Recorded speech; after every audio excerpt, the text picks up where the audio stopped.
Oke, kembali lagi. Kali ini kita akan membahas perulangan, tidak lagi menggunakan for tapi menggunakan while. While itu kalau diartikan ke dalam bahasa Indonesia itu bisa diartikan selama. Nah, jadi loop menggunakan tanda kutip selama. Kenapa ada perulangan menggunakan while?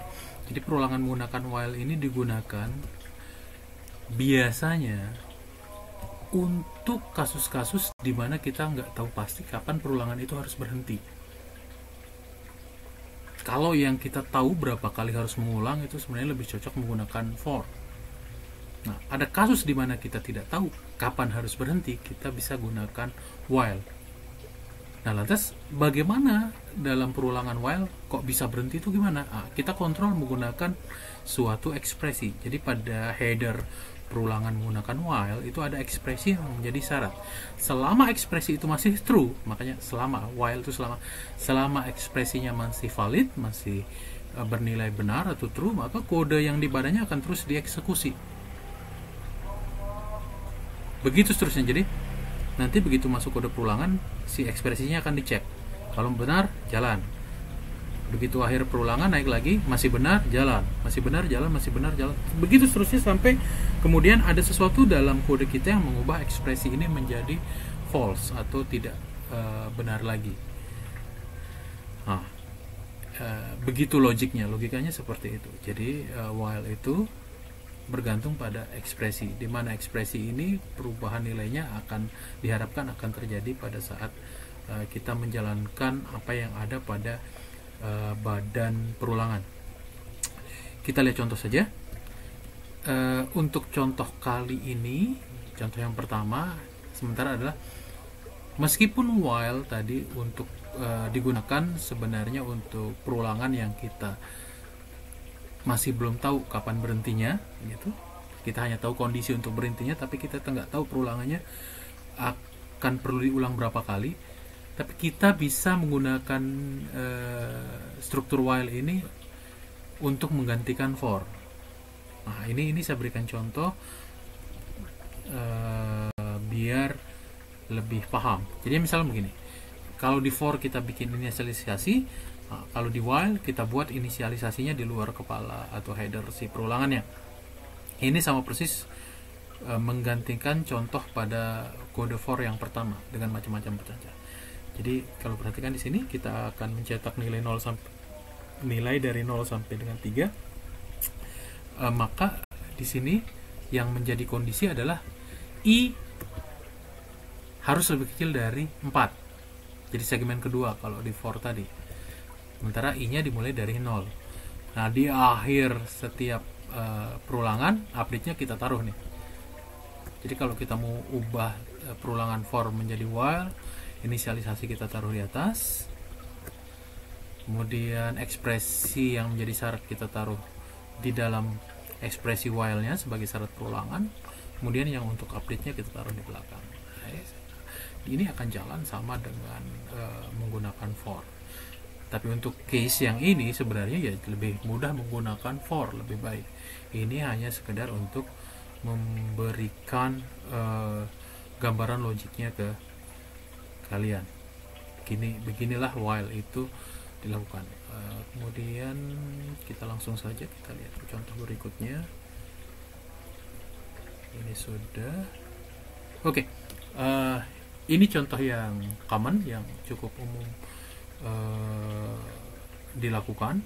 Jadi while loop itu biasanya kita gunakan salah satunya untuk mengulang kode sampai user minta berhenti. Nah, ini nih while loop yang berhenti berdasarkan apa yang dimasukkan oleh user. Kita kan nggak tahu kapan user mengatakan ya deh berhenti sekarang. Kita nggak tahu itu setelah perulangan keberapa kali. Makanya cocok menggunakan while loop. Saya buka dulu Replit-nya.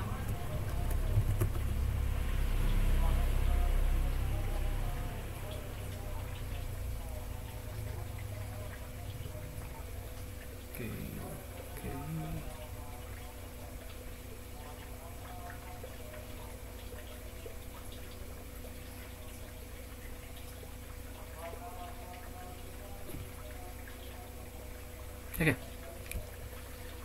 Ini contoh sederhananya. Kode ini menjalankan suatu program yang ini kita jalankan saja.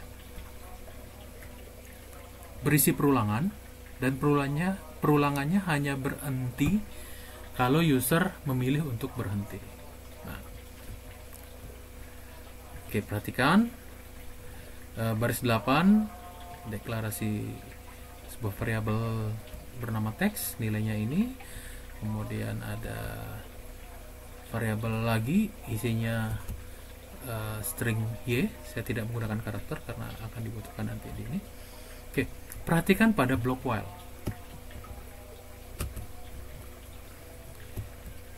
Pada headernya di sini ada lagi equals ignore case. Nah, ini agak berbeda ya. Mungkin kalian tidak pernah lihat.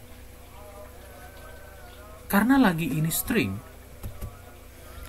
dalam bahasa pemrograman Java itu bukan tipe data primitif, tapi tipe data objek. Kita nggak bisa sesederhana lagi misalkan sama dengan y, itu nggak bisa, itu nggak akan jalan. Dia akan menganggap selamanya akan berbeda, karena walaupun isinya sama-sama y seperti ini, karena dia objek yang berbeda, dia akan selalu bernilai false. Makanya kita perlu menggunakan equals ignore case. Jadi khusus untuk di string, kalau mau dites, diuji sama apa enggak, kita gunakan method equals. Kita akan belajar method nanti, tapi kira-kira begini. Ignore case artinya abaikan kalau misalkan user itu pakai y besar atau y kecil, itu diabaikan. Nah, sementara ditelan aja dulu bahwa string itu punya method equals ignore case yang kita akan gunakan untuk menguji kesamaannya. Oke. Ini tadi udah kita kasih y ya. Jadi nilai awalnya bahwa lagi ini sama dengan y, sehingga dia equals dengan y yang di sini. Karena equals berarti ini nilainya true. Pertama kali nilainya true. Saat ini sama dengan true, maka apa yang ada dalam blok perulangan ini dijalankan. Baris 11 pertama dijalankan, hasilnya sistem out print line text. Saya sedang belajar perulangan menggunakan while. Kemudian sistem out print line lagi, ada tanda-tandanya. Silahkan masukkan y atau t, begitu misalkan. Kalau saya masukkan y, apa yang terjadi? Ini dicetak lagi. Kenapa? Di sini input usernya dibaca lagi sama dengan sistem console readline. Ini cara yang lebih gampang daripada menggunakan scanf. Jadi apa yang diinput dibaca, kemudian dimasukkan ke variabel lagi. Ini saya gunakan untuk mengganti baris biar ada jarak. Jadi ini baris kosong. Nah, lagi di sini diisi dengan apapun yang user masukkan di sini. Kemudian lanjut ke sini, baris kosong, balik lagi ke atas, kan perulangan. Dicek lagi, laginya masih sama nggak dengan y.